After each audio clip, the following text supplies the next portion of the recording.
Pour le maire de Taïrapou, c'est désormais son quotidien, faire face au nombre alarmant de décès liés au Covid. Pour le seul mois d'août, ce sont 45 décès enregistrés, dont 42 étaient Covidés. Autant dire que le nombre de places dans les funérariums devient problématique, d'où l'idée il y a quelques jours d'installer un conteneur réfrigéré à proximité de la mairie et de l'hôpital de Travo. Que le raisonnement ne se tient pas simplement pour notre commune. L'hôpital qui est là dessert tout le sud. Donc l'hôpital qui est là reçoit tout le monde.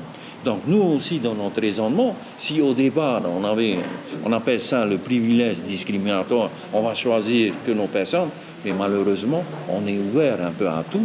Et la capacité effectivement est de l'ordre de 8, mais ça permet déjà dans le secteur de répondre journalièrement à ce besoin de logement pour ces corps au travers des cercueils qui sont déposés à l'intérieur.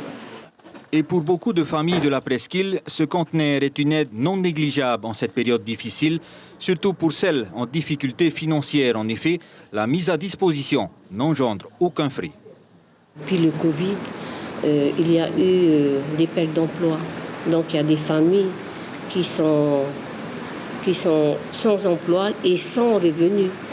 Donc cette mise à disposition de ce conteneur est cruciale parce que d'abord c'est gratuit et c'est aussi pour aider, pour venir en aide envers ces familles et en attendant justement l'organisation des services funéraires. A noter que le 8 novembre prochain, un vaccinodrome sera mis en place à la salle Omnisport de l'IGSPF à Travo. Le maire de Taïrapou espère qu'il y aura à nouveau une forte mobilisation pour la vaccination. Au dernier recensement, il y avait 1520 personnes vaccinées. L'information en continu sur Polynésie la première, Internet et réseaux sociaux.